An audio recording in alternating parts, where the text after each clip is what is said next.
Afternoon, everybody.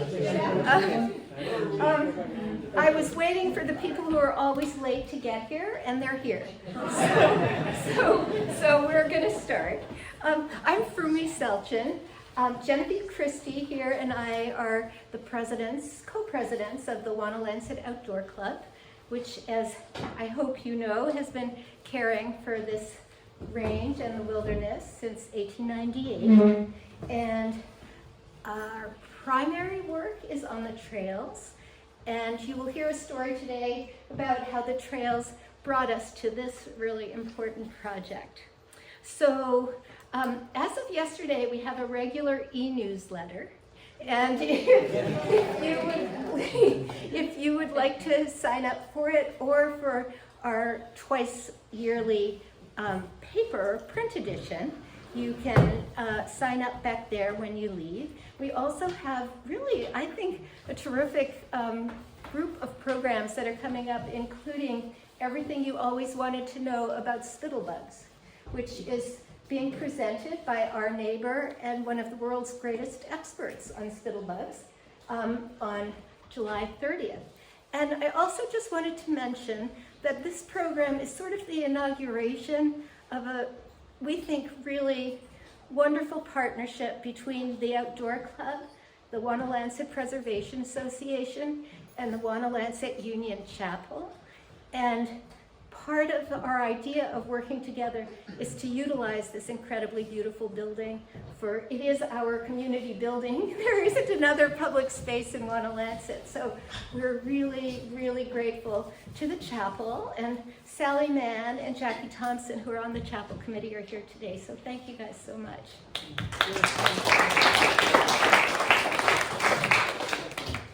And Jackie asked me just quickly to ask you how you heard about this program, and I guess if you have something to say other than you saw this, well, actually, anyone who wants to say how they heard about it, we'd appreciate it. Just say, for the people that saw it online, could you raise your hand? Ah, you have a technique. That's a good idea.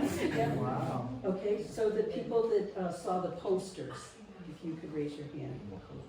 Okay, that's interesting. Yeah, so we were just getting Yeah. What about the flyer? Okay. Yeah, the I saw flyer. Flyer, okay. Good. Okay. And the people who are here because they know I love Michael.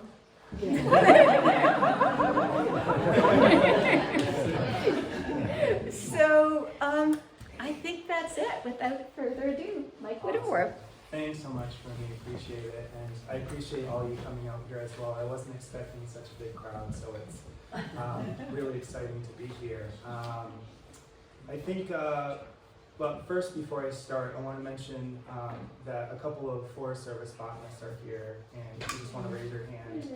They're really grateful. They're terrific. They came out into the field with me today to identify a couple of the rarer plants, or the harder to identify plants. So I know that they probably have some driving to do after this, but they might stick around for a couple minutes if you have questions. So yeah, we're here today to talk about something I'm really passionate about, old-growth forest and bold. And I think my objective today is to first talk a little bit about the business, the environmental consulting business that I have that made this possible. I want to tell a little story about how this project came about. It's kind of a quirky story. And then I want to get into, really, I don't know what you know or don't know, so I want to talk about the history of the White Mountains and how the bowl was formed and protected. And then from there I want to talk about, why the bowl is so special, and get into sort of some of the highlights from this study this year. And lastly, I want to leave you, if anybody's interested and lives nearby, with a sort of call to action, as there's a volunteer opportunity to come with me into the field a couple times this summer to use iNaturalist and to be citizen science, to actually collect some of this data with me. So if you're interested in any of that, the volunteer opportunity, just find me afterwards and we'll connect. And I'll have a slide on that as well. So a lot to cover, I'll just jump right in. I won't spend much time on this, but I actually work full-time with Amanuensis Conservation Trust. Has anybody heard of them? Yep, so they're in Franconia. And I've been in land stewardship for many years, but it's kind of moving into more of a philanthropy and communications role, but I really like the science and the land management that I'm so used to and have experience in. So I have this sort of mission-driven for-profit company, and I'm taking on more and more projects, including the Bull survey here. I'm also hoping to put out a book this fall titled The Ecology of the 4,000-Foot White Mountains. And it's really just like sort of an ecological textbook for the White Mountains. And then also we get into trail maps with habitat maps and species profiles and stuff for the mountains. So that's going to be coming out soon. And then lastly, we do research, so looking to publish a paper on an imperiled habitat called coastal sandplain grasslands with some ecologists. And we're doing the whole flora for the whole habitat throughout the Northeast, mostly Cape Cod and Martha's Vineyard. So I just wanted to throw that up there. We really like to help landowners and conservation organizations do good work, and wanted to mention that. So I want to start out really like high level here. This is a map of forests in North America. And this particular map shows biomass, so the darker the green, I would say the more congested the forest is in a way. And that's really important for like things like carbon sequestration and climate resilience. And that's why a lot of the big conservation organizations like the Nature Conservancy are really focused on these big forest blocks now. They've evolved. And so the White Mountains region, the whole Northeast, is very, very important in the span of the whole country. And of course we have some out west too. But I just wanted you to see where forests should be and where they do exist now, naturally. Now, this is a map through time of what we call, say, virgin forest or old growth forest chronologically through time. Starting in 1620, an important date. As you can see, that map, their top left, looks very similar to the map we just looked at, right?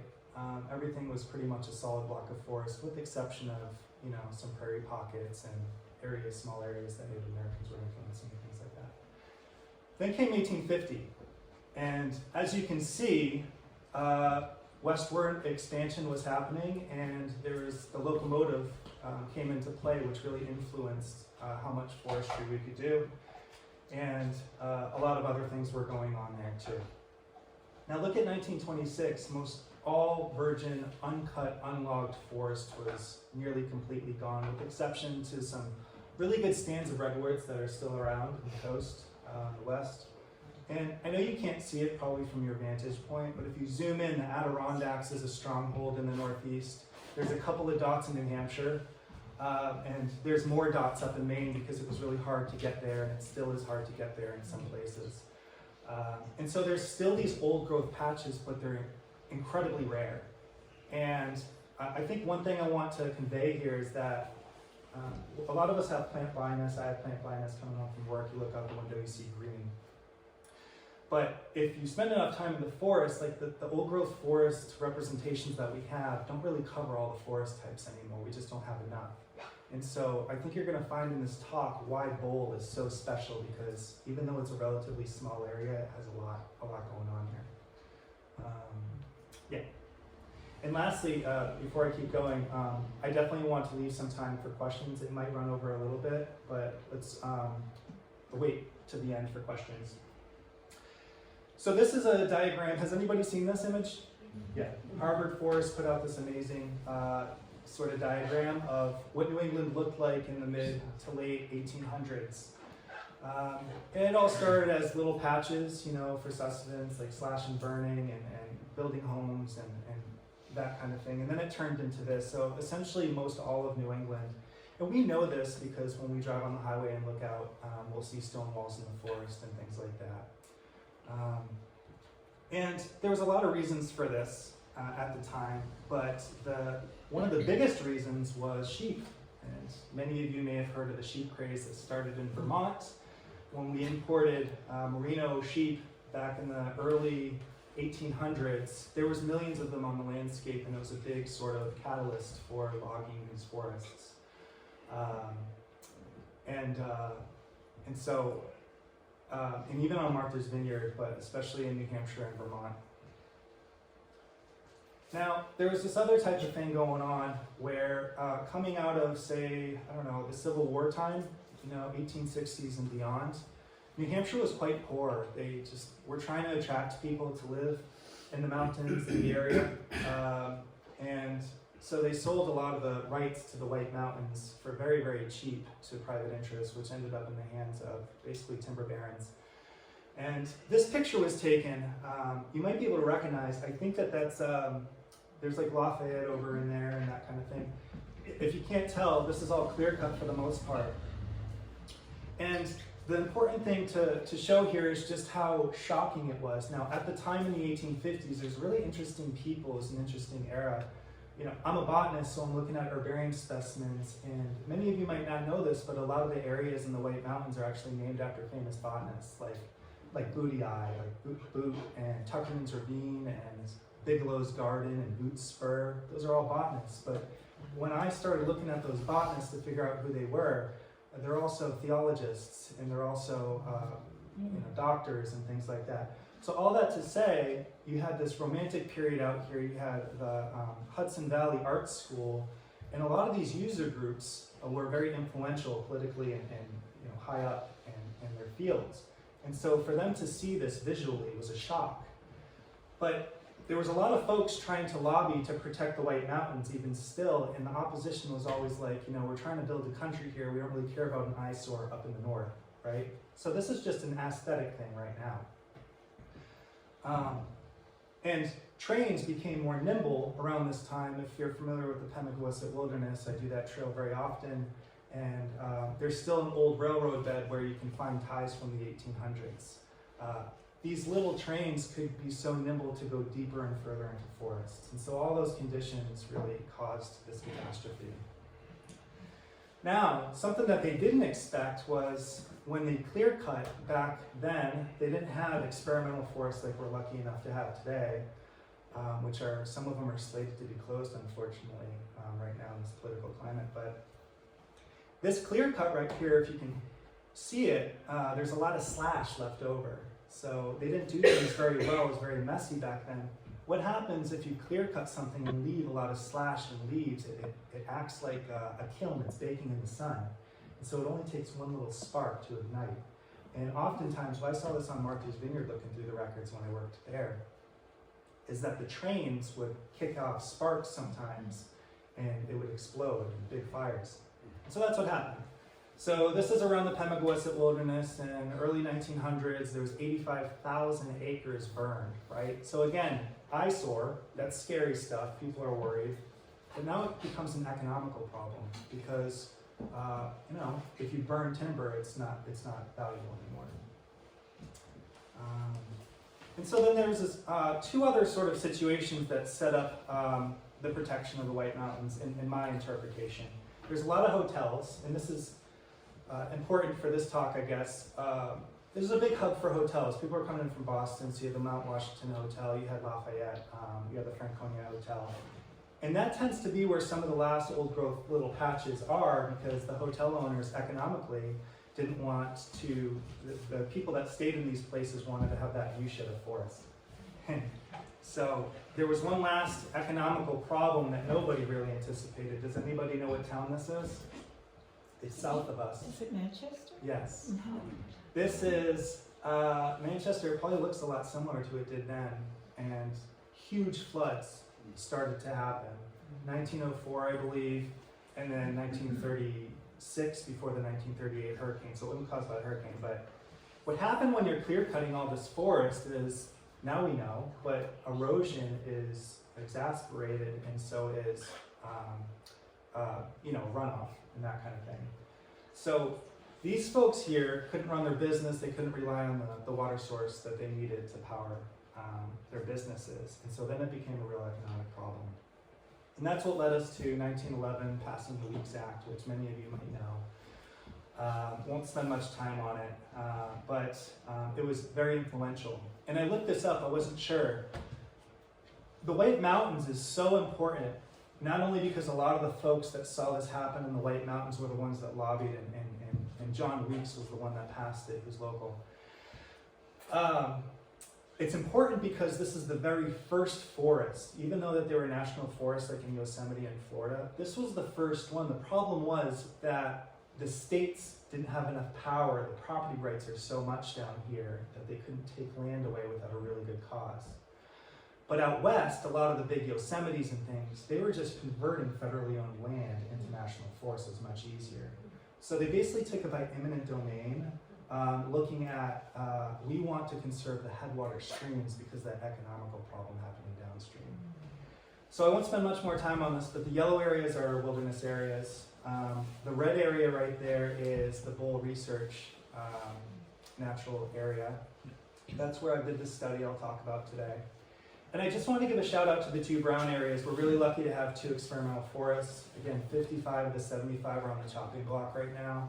I worked for an experimental forest in southeastern Ohio. And without these,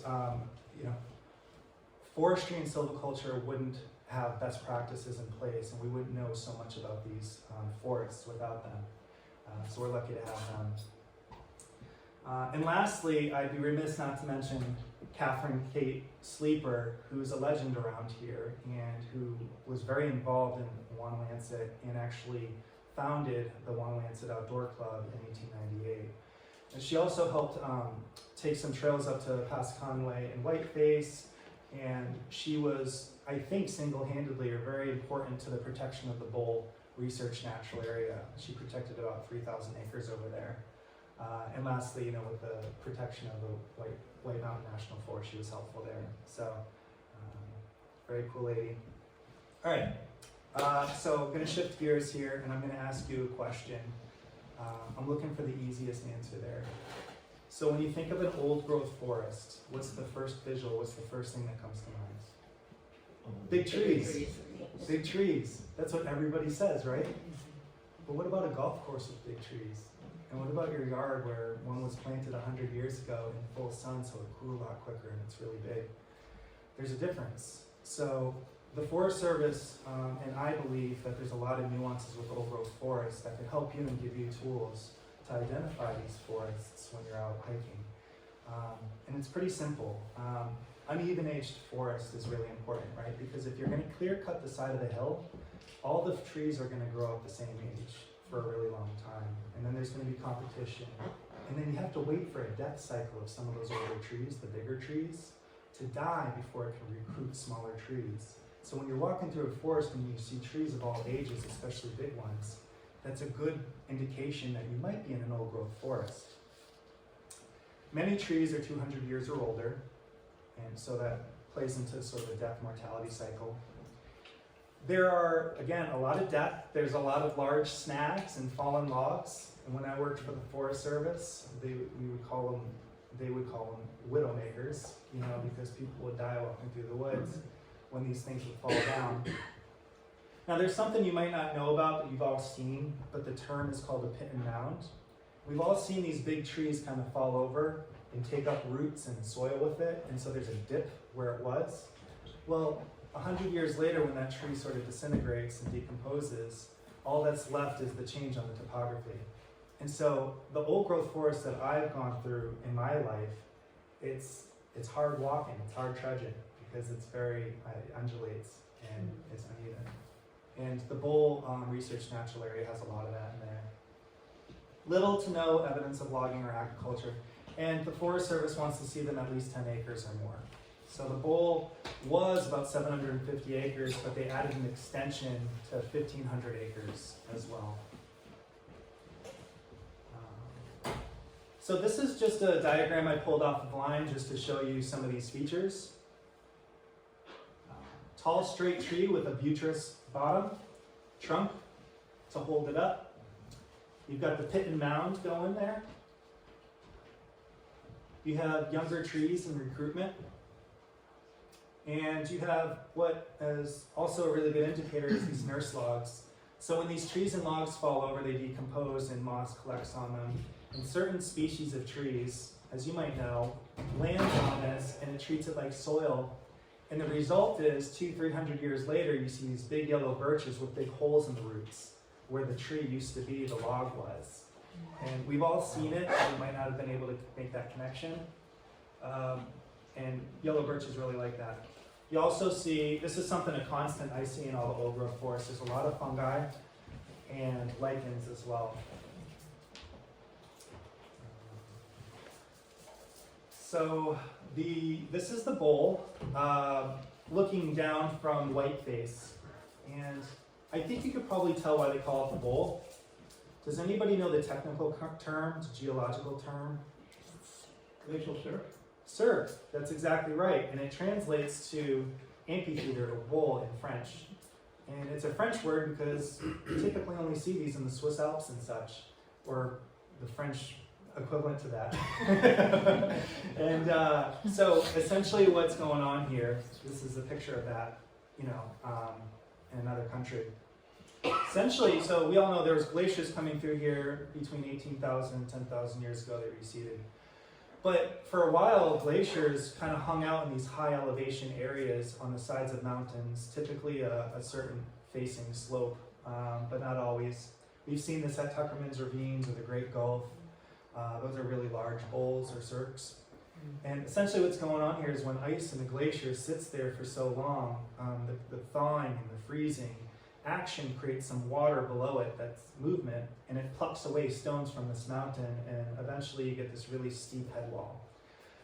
And if I'm Kate Sleeper back in 1890, I couldn't have picked a better place ecologically to conserve. There's a few, the alpine gardens and things like this, although it wasn't old growth forest, to conserve because it's a relatively small area, but what makes an area ecologically important and what attracts these species over millennia to sit there and take advantage of these specialist opportunities is really the topography and the landscape and the soils. And this is a relatively small area, but there's so much topographic difference. The gradient is really steep. You can't see it in this photo, but there's riverine habitat down here, and that transfers into northern hardwood, like the sugar maples and beeches and things like that. And then it gets into spruce fir, and you can even see little microhabitats from this picture, like rock slides that happen that create other niches for wildlife and flora. And then there's also some balds, like where I'm standing, which might have some subalpine species as well, we found. So it's just a really incredible area. And so we asked, why do we do these studies? These are really popular earlier on, dating back from the 60s, but mostly the 80s to the 2000s. A lot of conservation organizations did these studies. And the big reason here is to capture the biological diversity of these areas as much as we can, but particularly in the most imperiled and pristine habitats, and especially old growth forests, because we just have so little of them. Old growth forests are really like our last view of what America looked like pre-European settlement. And we think as humans we know it all, right? But there's a lot we don't know about the soil connections and the mycorrhizae and the fungi associations and things like that, that we need to actually collect the biological information and do other studies just so it's there for somebody to ask certain questions 30 years from now. But I will kind of home in on one reason that's very tangible and we've all kind of seen around. Now, I've worked for conservation organizations who do a really good job at this kind of work dating back from the 80s, and then you can generate scientific studies, and that helps you with conserving lands and all these other things, and that's great. But there are other folks who don't do that, and they wish they had. Because very recently, we've seen massive changes in forests, and especially the bowl, I've seen some changes related to pests and pathogens that were brought over from Asia and Europe. We have hemlock woolly adelgid, which was confirmed today by a forest botanist that's not here in the White Mountains yet, but keep your eyes open. It's wreaking havoc in the Smokies. We have emerald ash borer that is wreaking havoc in the bowl and surrounding areas. That's why we're not supposed to move firewood, because it kills the trees when you move it around and the insects get in there. And one that I've seen just really bad damage is the American beech tree. So it's getting hit with two different things right now, including the beech bark disease, which is why you see these cankers. Usually it's a very smooth tree. And you'd be hard pressed to find a big beech tree in the bowl anymore. But today actually we came across a really big one, but it had fallen down. And it rots really quick too. And so they're kind of just disappearing from the forest, which means the forest is changing in ways we have no idea. And over here is a picture from 1980s of acid rain, which we clamped down on, which is good, where the spruces were dying from pollution out west. And then the spruce budworm, which is also wreaking havoc. I'm gonna check the time here. Okay. Good. So I won't talk too much about the sciencey stuff. It's like Isaac Newton said, like we're just standing on the shoulders of giants, meaning that we're really building, my study is building off of scientists that came before us. And that's the beauty of science. So these are 4 articles that I kind of pulled, specifically done at the bowl. And one I'll kind of highlight, which was Lee Carbonell and Sarah Allen here from 1995. And it's what really spurred me to actually do this project, to build off their study. They were able to find 93 vascular plant species in the bowl. However, their survey was kind of limited. And they were able to find, they saw that the rare plants that they did find were really concentrated in these little microhabitats, like the riverbanks and the ledges and the boulders and the openings. So you had to really get in there to find these little rare plants. And yeah, so that's all I'll say about that. A lot of good work has happened in the bowl. All right, so now we get to the bowl. This is a picture I took, and I guess I should do a little aside because I forgot to tell the story on how this project came about. In 2018, about 8 years ago, I took this picture and I went hiking in the bowl. I was living on Martha's Vineyard working for the Nature Conservancy, and like if any of you have ever lived on an island, the first thing you realize it's important to get off the island once in a while because you start to get a little weird. And so I came up with this scheme to hike all the 4,000 footers in the Northeast, including the 48 in New Hampshire. And I was really big on old growth forest because I had done my thesis there. So when I was looking to do Whiteface and Pass Conway, I looked online at the trail systems and I came across that 1995 survey and realized it wasn't a complete survey and it always intrigued me.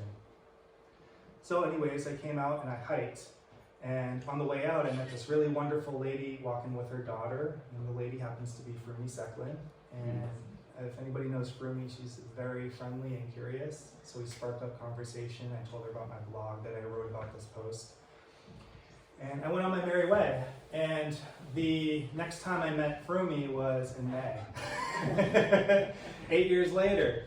And this time she was with a lot of you, the trail volunteers. And I said, you know, Frumi, I'm out of work right now. I'm in between jobs. And I have this business I'd love to complete this survey in some way or carry it on. Can we partner together? And she was kind enough to put me in touch with the Forest Service. We got the permit. I got private funding to support my work through donors. She said, I will partner with you, Mike, under one condition. If you give a talk at the Wonalancet Chapel. So that's why I'm here. Please, you here. Twisted my arm. So on that day, I did take this photo, and one thing you're going to notice about this photo, that I love this photo because the spacing between the trees, this is a true old growth stand of mostly, well, this is northern hardwood, so it's going to be the big sugar maples. It's going to be your yellow birches. It's going to be, you notice like the recruitment down here, the forest is changing, which is very interesting. So these are spruces. You see the pit and mound sort of undulating floor and all the rest. One thing I also want you to see though is just how tall and straight these trees are. Like when you get to an old growth forest, you will know the difference between a golf course old forest and a true old growth forest because it just feels different. They're just so high up. And when the branches don't start until 100 feet in the air, that's how you know they grew up in the forest because they're all competing for little circles of light up there. So this is a picture taken from like Wonalancet Brook down in the bowl. And this right here is, does anybody know what species this is? Backpack? It's a Patagonia backpack. I missed that bag. Yeah, you got it. That's right. It's a yellow birch. And how old do you think this tree is? Anybody? 250. I would say it's more than that. Because the old growth forests that I've seen, I've been up to northern Maine where the trees are even smaller, but a tree this big, a hop hornbeam, could be 400 years old.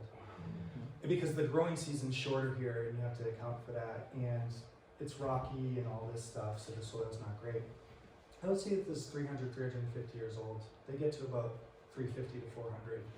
It's developing cankers and things like that. And you can really tell an old tree when the bark completely changes, and you'll see an example of that a little later.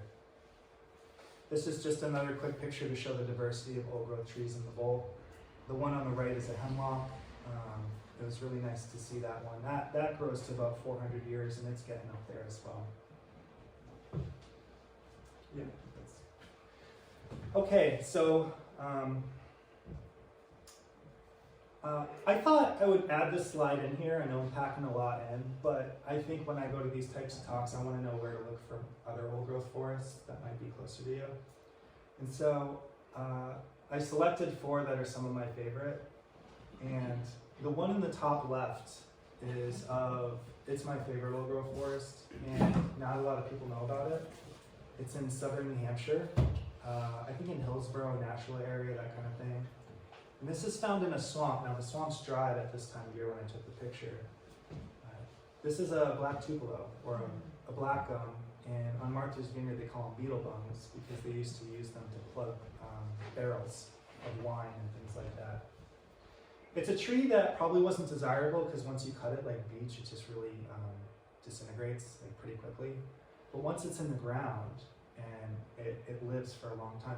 The reason I love this forest is that these are the oldest deciduous trees in North America, in this place in New Hampshire. They have the oldest specimens anywhere. And I was very surprised to hear that they're about 700 years old, which is amazing.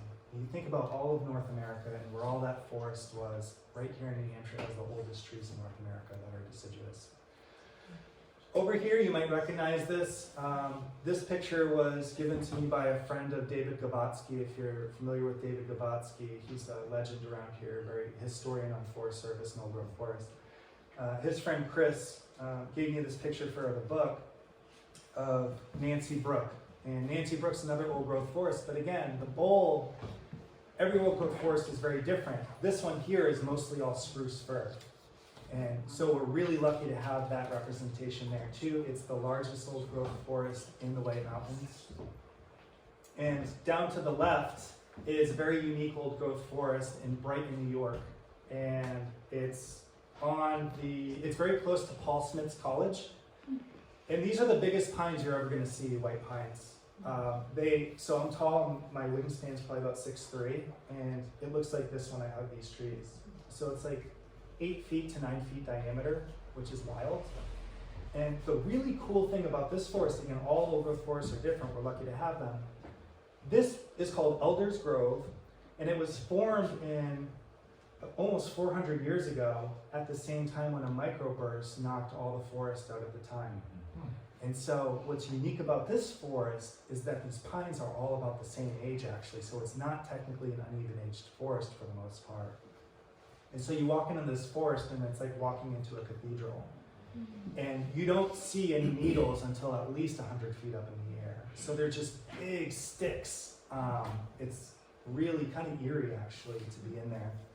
And then lastly, I spent a lot of time up here, and this is well past Baxter in Maine, called the Big Reed Forest. It's 5,000 acres. It's the largest contiguous old growth forest in New England. Not a lot of people know about it. The Nature Conservancy owns it. But what I wanted to show you here is just the diversity in the species, the uneven aged, and you can definitely see the undulating pit and mounds there as well. So if you ever want any more information, I've got a whole list of old growths I've been to, and you want to go explore, let me know. So that takes me to the survey. So just by the numbers really quickly, I've spent about 6 or 7 days out there. The permit is for about 15 days, so I'm about halfway through the season. And we have found 75 confirmed species, a couple more today, sedges. And I've got about 20 that I still need to identify through pictures and specimens. And so the earlier study was 93 species. We're already up to 75, but the cool part about it is that they don't all overlap. So we're building onto the total list by 29 already. So we're up well over 100 right now, but I anticipate as I go deeper into the bowl, we're gonna find a lot more stuff. And so these are the 29 species that are sort of new to the study. And it's no surprise because the Forest Service, didn't do like a super thorough study. That wasn't their intent. They just wanted to go in there and do sort of a little bit more of a rapid assessment. And we're just gonna continue to build the biological inventory of that forest. So now I'm going to talk about 6 or 7 species that are kind of cool and interesting that we have found this season or that the previous study found. And this one is one of my favorites that we found. This is an orchid called the northern coral root. And this is quite uncommon, I would say. It's pretty uncommon. It really likes cool, moist forests and wetlands sort of edges. What's unique about this plant is it's kind of a weird color, right? It doesn't have any leaves. It's because it's hemiparasitic, which means that it's really taking a lot of energy from the roots of other trees and the fungal associations. And so it doesn't photosynthesize like normal plants. And it's this really beautiful orchid. And this is actually near the southern edge of its primary northern range, but not that much. Blue marsh violet's always a showstopper. It's not rare or anything, but it was missed on the first survey, so I threw it in here. And this one really likes spring seeps. It comes in around May, late May, early June. And yeah, it's found in swamps and wet meadows. Some of you may have seen these. And I wanted to mention about trilliums in general, especially red trillium, which I didn't add a picture of. I think it's Trillium erectum. It's red trillium. They really are an indicator of old growth forests. It takes 7 years for them to even germinate or to put down seed. And same thing with painted trillium. You really see these in really good quality areas. White petals have distinctive red-purple markings as if you were to paint on them. And it has a very tight distribution up there as well. This one is the rarest species I think that's been found in the bowl. Many of you garden might recall like bleeding hearts. This is the native version here, probably that it was hybridized from or cultivated from. And it's found in a rich, moist hardwood forest called squirrel corn, and they call it squirrel corn because the roots have these little bulbets that look like corn. I would see this out in Ohio a lot. This was an interesting one. I'm not sure if the botanists have seen this around. Maybe it's common, maybe it's not. But boreal starwort, Stellaria borealis. It grows in wet forests, swamps, meadows, and stream banks. It wasn't found in the last study, and it's definitely near the southern edge of its range. And I want to highlight the species and all these sort of northern, the ones that are on the edge of the range, because with climate change, the Nature Conservancy is really leading a lot of efforts with Native Plant Trust. They put out a report in 2021. And essentially, like, a lot of conservation organizations follow what the Nature Conservancy does. And they're really focused on conserving these big blocks of land, but not just any land. They're really after the ones that have a lot of topographic relief, like the bowl. And the reason is because if you're a plant on the beach and climate change happens, you're gonna move really quickly up north or wherever you're going quickly because there's no relief. But if you're in a gorge or a stream, and there's mountains and it's a very shady sort of microclimate controlled by big trees, it's gonna be refugia from glacial refugia, but with climate change now happening. So I want to mention that. And this was a really cool one. They only found one of these on last study. I did find one as well. I don't think it was in the same spot, which is good news. But this is northern maidenhair fern. It looks like the palm of your hands with fingers. Again, found in rich, moist forest, shaded, rocky slopes. Unfortunately, this was just outside the bowl, so we can't count it, but we still found it. And I think lastly, for the plants, this is velvet-leaved blueberry, and this again is very much on its southern edge of its range. So this is a boreal species. And again, with climate change, the bowl is just the right place to kind of preserve and conserve these species over time as the climate's changing. So I actually found this one on the top of whiteface, I think, and they're all over, they're pretty common up there, but a really cool species. So I think that the next slide is going to be one of my last, and I think we're making really good time. And it's going to be talking about sort of this opportunity to volunteer. But I think even those who aren't volunteering can take something from this slide. How many of you have heard of iNaturalist? Okay, pretty much everybody, almost. And how many of you use iNaturalist? Wonderful, okay, great. iNaturalist, there are some good parts of technology. And one of the cool things about iNaturalist is that they're able to do these biological inventories. Citizen science, the public, logs into an app on your phone and it records where you are. And you can take a picture of a plant and it'll give you some ideas of what it could be. And so if you're doing a project like I am, I can create a project on iNaturalist, and I can have people on this project have access to it on their app. And that if they take a picture of a plant anywhere within the map that I set up in the bowl, it's going to go to the back end of the system, and it'll count towards the species list. And when that happens, I will check the record. You're gonna have to, you'd have to take some good pictures of the plant, and I would double check it and confirm it, and then once I confirmed, it goes to the species list.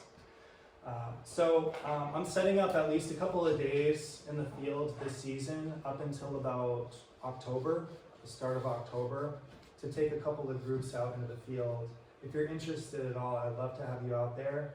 It doesn't matter about your ability or your fitness. We'll find sort of little hikes that can suit you. But once we're sort of in an area, we can spread out a little bit, and we can all be taking pictures of these plants, and many hands make light work. So if that's something anybody's interested in, please do talk to me after, and I'll just probably need your email to register you.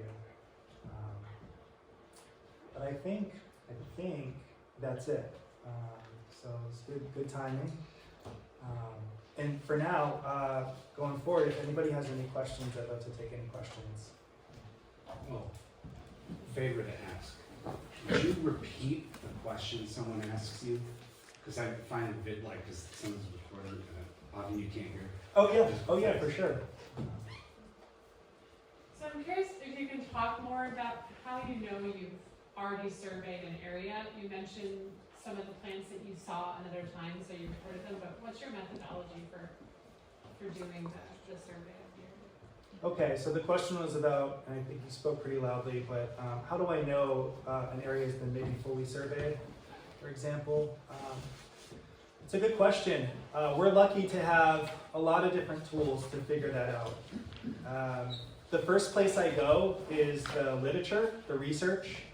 And so I'll look at the studies from, say, 1995, and typically those studies, they'll have like a full species list. And in this case, there were 93 species. So I kind of knew what to look for, and then maybe new species that weren't on that list. But then there's also herbarium records, and you might find this useful actually. Like a lot of the tools that are at the disposal of conservationists or ecologists are available to the public too, especially these days. It used to be a lot more limited access in ways. And so herbarium records are really important. And I just recently, the study I talked about that I'm getting ready to publish, I looked at 10,000 herbarium records, somewhere around there, and transcribed them because the herbarium records have habitat notes. And some of those herbarium records were written by Henry David Thoreau and Booty Eye and like these famous botanists and Bicknelly and all this, Bicknell. Really famous botanists. And so the point is, they're digitally available now, and you look at Harvard Herbarium, and through looking at some of those tools and talking to, say, the Forest Service to see what lists they have, because they are the owner of the land, you can piece together sort of what has already been done. What does your permit allow you to do that for 15 days? I was a little confused about that, like what that grants you, why someone would need a permit. Yeah, that's a good question. Only 15. Yeah, So the question was about, what are the limitations of the permit and why? 15 was a number I came up with because I really wanted the permit to go through quick. And because I know the Forest Service in the wilderness areas or whatever, you're only allowed to bring 10 people out there. And so there were questions about, are you going to do education? How many people are you going to bring out? Are they going to be supervised? So I was like, I just want to bring out 5 people at a time, and made it easier to pass because we were really under the gun. We went for this permit when flowers were already blooming, so we were already behind the 8 ball. But the permit's really important. I've written permits working for conservation organizations because you really want people who are doing work on the land to tell you exactly what they're doing in the form of a proposal. And then that any really good conservation organization or landowner is going to vet that against maybe what they know, where they know the rare plants are on a landscape and that kind of thing. And without that process, you're really giving somebody a blank check. And oftentimes the landowner knows a lot more about the land than you do and where the rare species are and what the dangers are of maybe allowing 10 or 20 or 30 people in there over a span of 40 days. So that's pretty much what it is. But I do think that 15 days is adequate. And I said that I would leave an additional 5 days just in case we needed them. So a total of 20 days, I think. But you're gonna do more through September and October. Yeah, so I've only done 6 days, I think. Oh, they don't have to be consecutive. No, and I wrote it in there. I was very careful. I said full days, but I didn't spend 6 full days out there.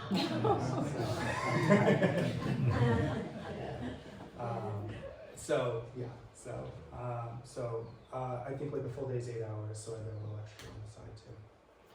So I assume that you're not covering every square foot of this area. How do you choose your path through there, and how do you mark it and make sure you don't go to the same area again? It's a really good question. Yeah, so this is called a meandering survey. So we're not setting up plots or transects. And so I'm relying on this old survey because they put a lot of hours into this survey. They knew where the hot spots were for biodiversity when they were out there. So that's where I started. And what I do, and I meant to include a map, I take tracks every time I'm out there to show exactly where I am on a GPS. And I try and avoid those areas the next time I go out there. And so the first half of the study was mostly just trying to collect as many new species as possible, even if they were easy species, to increase the list. And I've been doing that. And I think the second half of the survey, I'm really gonna home in on the more difficult things to identify out there. I'm gonna bring some botanists out there with me and that kind of thing. So I think the second half of the survey, I'm gonna start to go deeper into the goal. Oh, you go ahead. Sorry. When did you actually start the survey? The survey started kind of before the permit came in because I was there anyways, as a hiker. I would always take pictures sort of in the bowl. And so I was lucky enough to capture all the spring ephemerals. So I think it started late May, something like that. Did you have a question? Yeah, so about 20 years ago, a guy from the National Forest came by and gave a talk.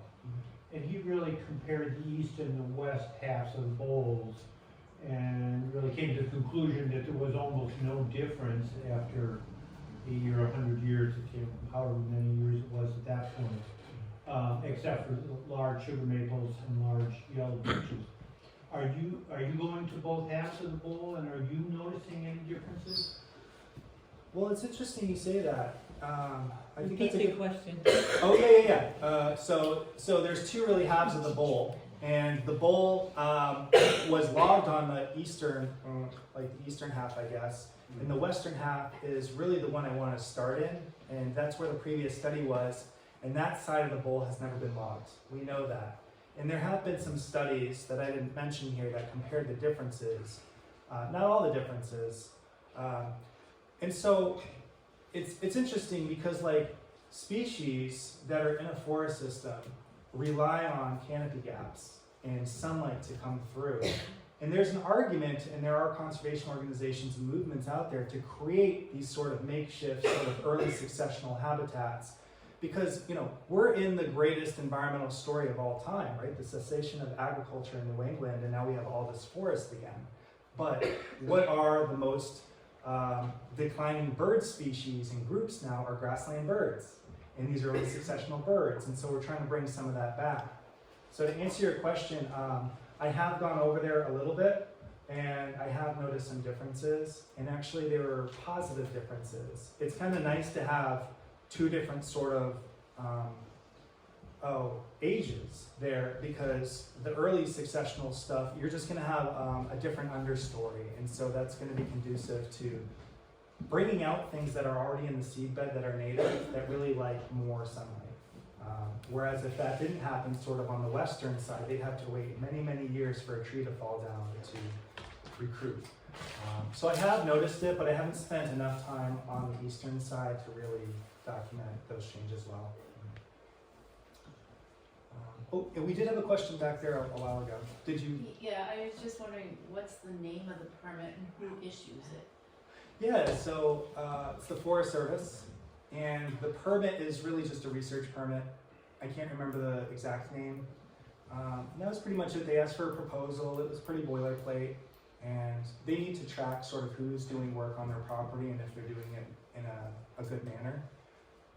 But it was from the Forest Service. Michael, is there some kind of permission to take plants versus not? Yeah, so the permit, that's part of the permit process, so they kind of give you these conditions that you can work out of, and they agreed to all the conditions that I proposed.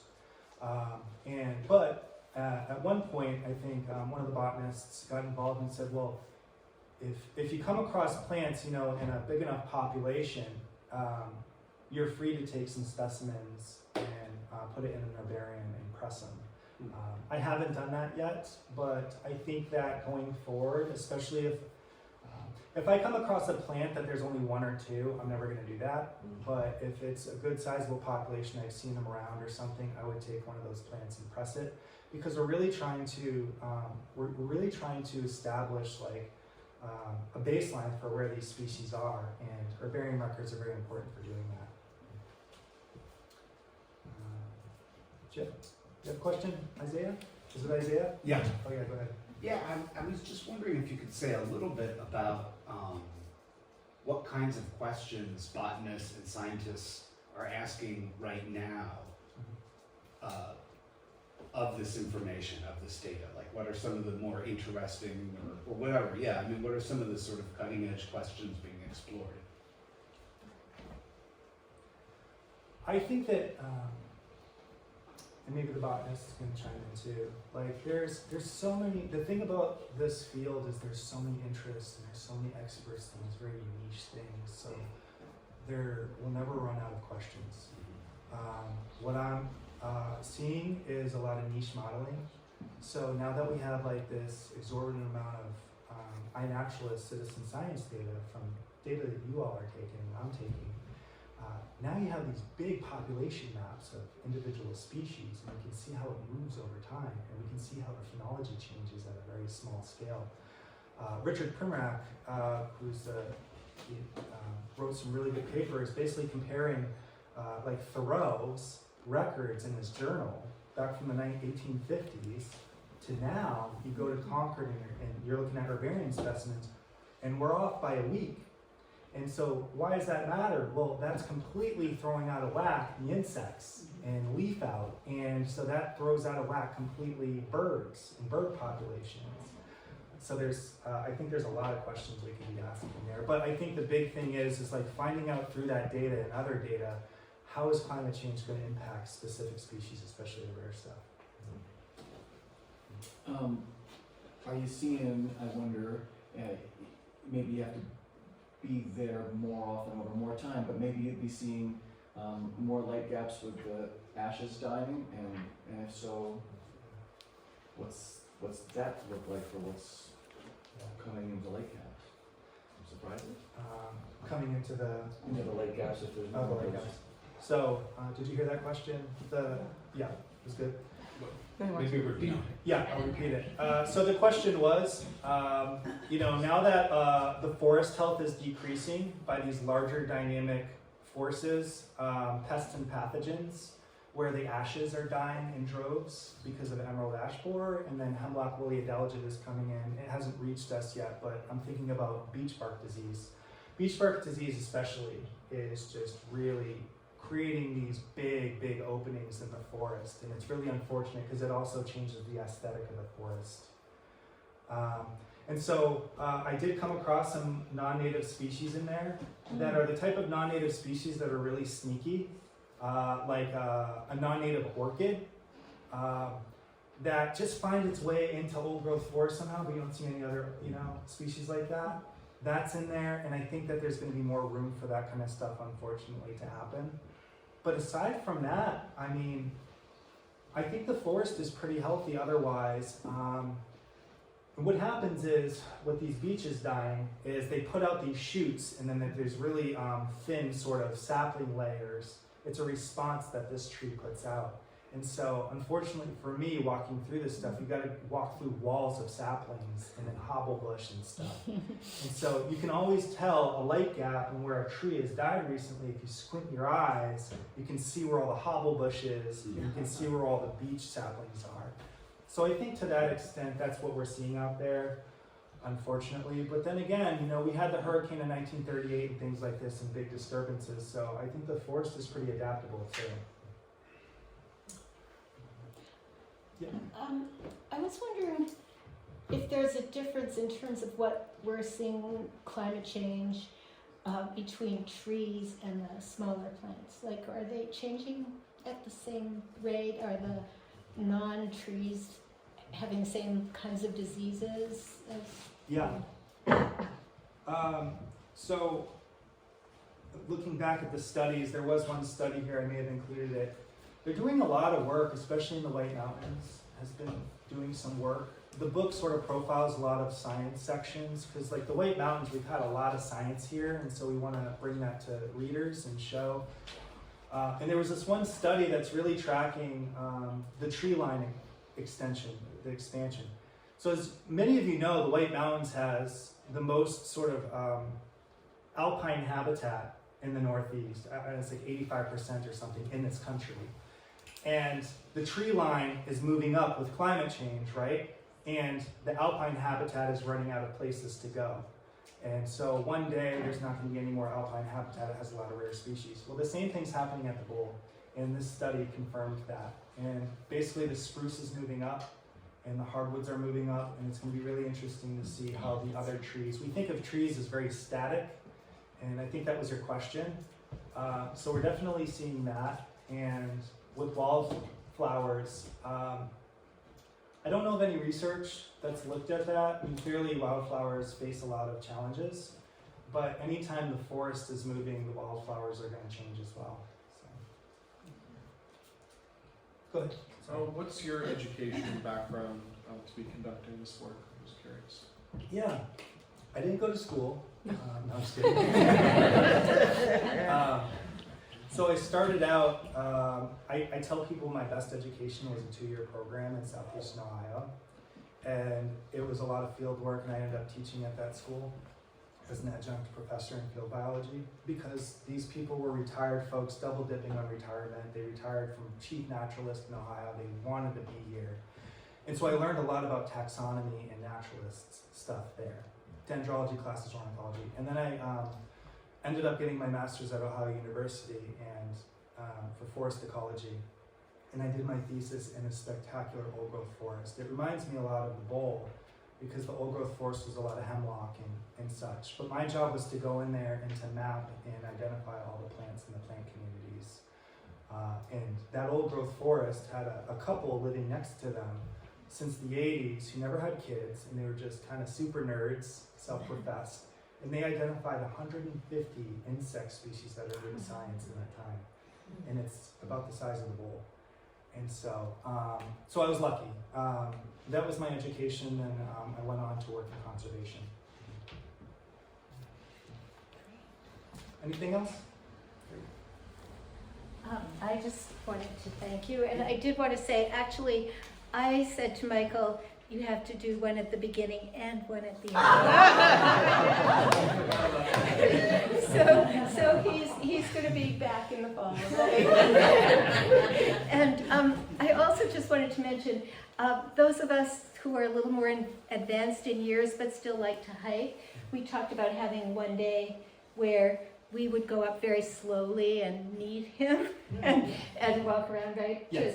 So if you're interested in that, let me know. And I want to just remind you, if you'd like to sign in the back, that'd be great. And I have an extra sheet there. Maybe anyone who can't stay but is interested in working with you could sign on that separately. Yeah, and I'm going to leave out my contact information here. I have a website, and on the website and here you can see my email. So take a picture of it if you want. Reach out about anything, and then I can let you know maybe when the book's coming out too, that kind of thing. Yeah, and thank you all so much for coming. We had no idea if we'd have 5 people. Or Yeah. 44. Yeah. Thank you very much.